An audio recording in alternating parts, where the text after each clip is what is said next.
Hello bachcho, let's see the question. The question says a molecule of a substance has a permanent electric dipole moment of magnitude 10 to the power minus 29 coulomb meter.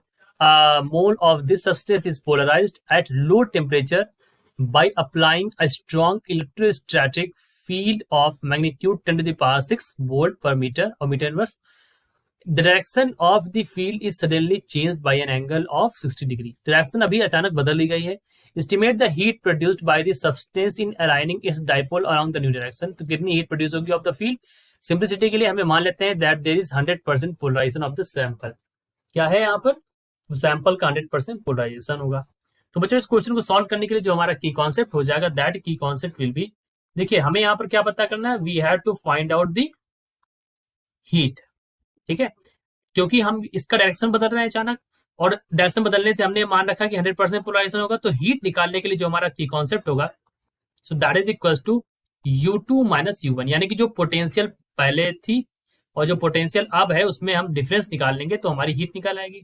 ठीक, और यहाँ पर एक और चीज याद रखिएगा कि हमें मॉलिक्यूल्स ऑफ अ सब्सटेंस दे रखा है. तो मॉलिक्यूल्स कितने होते हैं, so the molecules that are present that is equals to 6 into 10 to the power 23. ये नंबर, ये मॉलिक्यूल्स होते हैं इतने. ठीक है, और हमें यहाँ पर डाइपोल मोमेंट P निकालना है. सो P इज इक्वल टू क्या होता है, Q इंटू 2A. ठीक है, सो P की वैल्यू यहाँ से निकाल लेते हैं बच्चों. तो P की वैल्यू यहाँ से आएगी, the value of P is, इसकी वैल्यू दे रखी है 6 इंटू 10 टू द पावर 23. ये मॉलिक्यूल्स हो गए, और यहाँ पर हमें दे रखा है परमानेंट डाइपोल मोमेंट दे रखा था, इससे मल्टीप्लाई कर देंगे हम. तो कितना आ जाएगा यहाँ पर आ जाएगा 6 इंटू 10 की पावर माइनस 6 कूलम मीटर. ठीक, इलेक्ट्रिक फील्ड E की वैल्यू दे रखी है 10 की पावर 6 वोल्ट पर मीटर. राइट, तो सबसे पहले हम निकालेंगे U1. सो U1 की वैल्यू यहाँ से क्या आ जाएगी, so U1 is equal to minus of PE cos theta. और पहले इनिशियल फेज में क्या होगा, कॉस हमारा 0 होगा. इनिशियल फेज में 0 होगा तो हम लिख सकते हैं माइनस 6 इंटू 10 की पावर,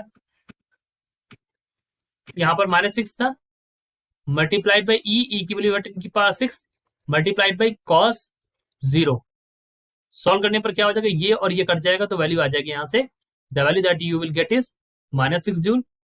सिमिलरली अगर हमको यहाँ से U2 निकालना है, सो U2 की वैल्यू यहाँ से क्या आ जाएगी, so the value of U2 that you will get from here is minus of PE cos theta लगाएंगे. अब यहाँ पर थीटा कितना हो जाएगा, यहाँ पर थीटा हो गया 60 डिग्री.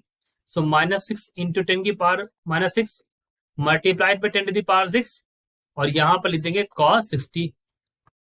ठीक, cos 60 की वैल्यू होती है 1/2, ये कट जाएगा तो वैल्यू बचेगी यहाँ पर माइनस का 3 joule. So if you have to find heat, we can say that heat produced is equals to U2 minus U1, यानी कि U2 माइनस U1, इसका मतलब है माइनस का 3 माइनस का 6. तो वैल्यू यहाँ से क्या आ जाएगी, 3 जूल प्लस 6 माइनस 3 कितना हो जाएगा, 3 जूल. तो यही हमारी हीट प्रोड्यूस्ड है, and this is our answer. I hope you understood it well. Best of luck.